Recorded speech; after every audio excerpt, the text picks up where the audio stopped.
Olá pessoal, professor Nasson, bem-vindo à nossa aula de português. E agora nós vamos trabalhar concordância verbal.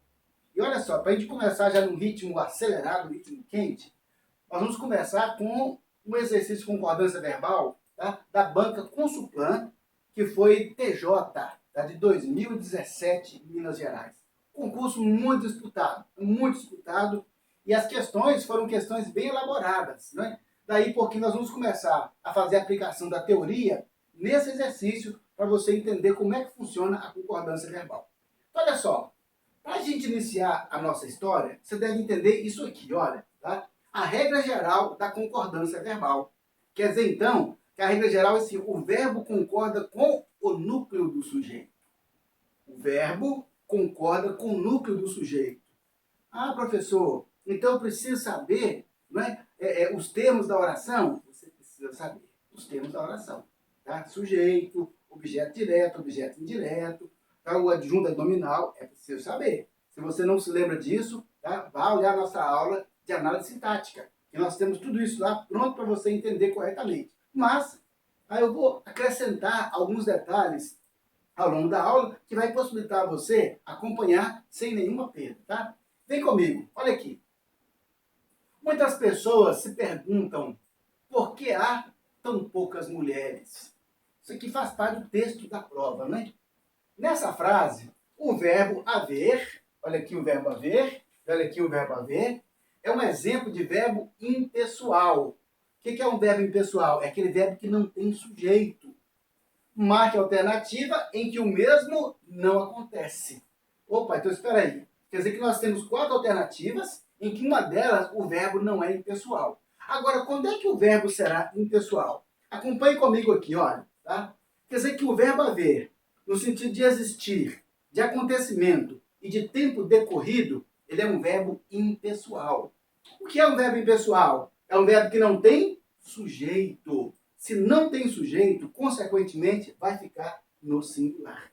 Ou seja, ele não vai flexionar. Já que o verbo concorda com o núcleo do sujeito, se ele então não tem sujeito, vai ficar no singular. Olha aqui, no sentido de existir, acontecimento e tempo decorrido. Se você perceber, eu até fiz uma acróstico aqui, olha, it, do inglês que é comer. Você tem que comer o verbo, tá certo? Tem que comer, que aí você vai conseguir entender isso tudo.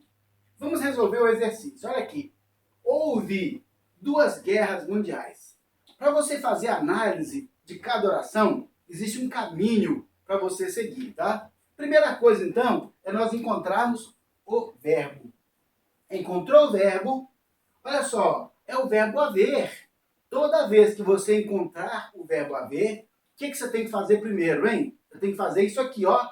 Você tem que ver se ele é no sentido de existir, acontecimento ou tempo decorrido. Primeira coisa, olha para isso aqui. Então, veja aqui, houve 2 guerras mundiais. Espera aí, esse houve, então, é no sentido de acontecimento? Ah, sim, quer dizer que no sentido de que houve 2 guerras, aconteceram 2 guerras. Então, se o verbo haver é no sentido de acontecimento, quer dizer então que ele é um verbo impessoal, não tem sujeito, fica no singular, tá vendo? Houve 2 guerras. Tem gente que fala assim, houveram 2 guerras. De jeito nenhum, porque é no sentido de existir, de acontecimento, tempo decorrido. Ele não pode flexionar, fica no singular. Quer dizer que essa alternativa está correta, porque o verbo haver aqui é um verbo impessoal, conforme foi solicitado na questão. Olha a letra B. No passado, ele houve de tudo, mas hoje nada tem. No passado, ele houve de tudo. Bom, eu encontrei o verbo haver. O que é que eu tenho que fazer, hein? Olha aqui. Procurar se ele no sentido de existir, acontecimento ou tempo decorrido. Ele houve de tudo é existir? Não. Ele houve de tudo é acontecimento? Não. Houve de tudo é tempo decorrido? Também não. Então, opa, vamos deixar essa aqui inesperado. Letra C. Parou de fumar há anos. Opa, há anos. Quer dizer que faz muito tempo que ele parou de fumar? Sim. Quer dizer que o verbo haver agora, ele está indicando o quê? Hein? Tempo decorrido. Então ele é um verbo impessoal, não tem sujeito, vai ficar no singular. Opa, maravilha. Tenho certeza de que há alguém à porta. Olha o verbo haver. que eu tenho que fazer? Olhar aquela regrinha. Opa, há alguém à porta. É no sentido de existir? De acontecimento? De tempo decorrido?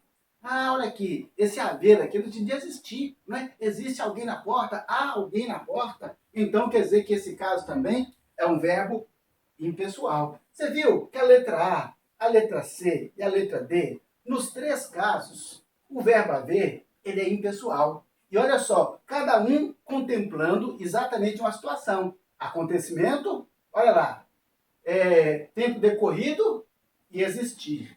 E a letra B, como é que nós avaliamos a letra B? No passado, ele houve de tudo. O verbo haver, ele tem várias funções. Ele vai significar várias coisas. Nesse caso aqui, então, no passado ele houve de tudo, mas hoje nada tem. Olha aqui, você pode fazer uma ligação com o verbo tem. Quer dizer que no passado ele teve de tudo, mas hoje nada tem. Quer dizer que o verbo haver aqui não é de existir, não é de acontecimento, não é de tempo decorrido. É no sentido de ter. Quer dizer que no sentido de ter, ele é um verbo pessoal. Vai flexionar, vai concordar com o sujeito. Tanto é que ó, ele ouve. Olha o sujeito aqui, ó. Quem ouve? Ele ouve. Então o verbo concordou com o sujeito. A sua resposta é a letra B. Ok? Você está vendo que o conhecimento dessa regra te daria a resposta fácil dessa questão. Professor Nação com você no concurso.